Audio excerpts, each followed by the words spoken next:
एक बार गुरु नानक देव महाराज जी अपनी यात्रा के दौरान एक ऐसे क्षेत्र में पहुंचे जहां सूफी फकीर शेख ताहिर रहा करता था।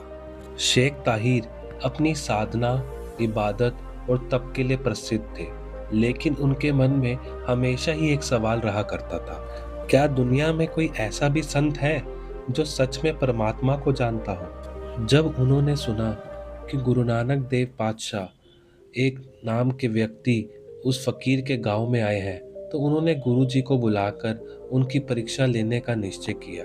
शेख ताहिर ने गुरु नानक देव महाराज जी को अपने निवास पर बुलाया और गुरु महाराज जी से अत्यंत ही सरल और हल्की मुस्कान के साथ उसने अपना प्रश्न पूछा कि लोग आपको एक बड़ा फकीर कहते हैं, तो आप बताइए कि आप किसकी इबादत करते हैं, कौन सा रास्ता सही है, हिंदुओं का या मुसलमानों का। जानी जान गुरु नानक देव महाराज जी ने अत्यंत सहज स्वर में कहा, इबादत का रास्ता सिर्फ एक है, जो दिल का रास्ता है। जब मन साफ होता है तो परमात्मा खुद रास्ता दिखा देता है। शेख ताहिर ने अगला प्रश्न किया कि अगर ईश्वर एक है तो लोग इतने धर्मों में क्यों बटे हुए हैं।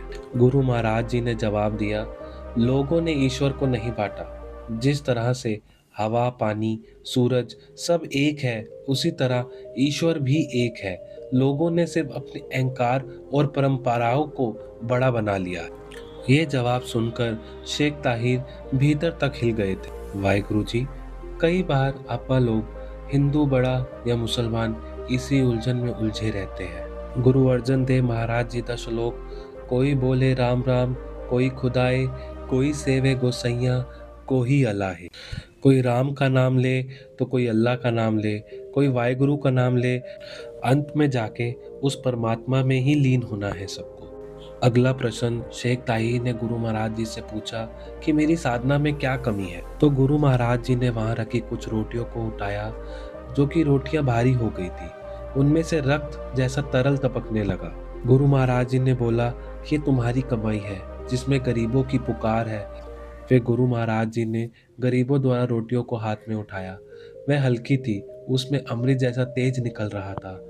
ये देख शेख ताहिर का अहंकार टूट गया। उसकी आंखों में आंसू आ गए और वो गुरु महाराज जी के चरणों में सिर रखकर रोने लगा। गुरु महाराज जी ने उन्हें उठाया और कहा कि मेहनत से कमाओ और प्रभु को हर दिल में देखो, यही सच्ची इबादत है। और इसके बाद शेख ताहिर ने वही किया जो गुरु नानक देव महाराज जी ने कहा और वह एक सच्चे फकीर बन गए।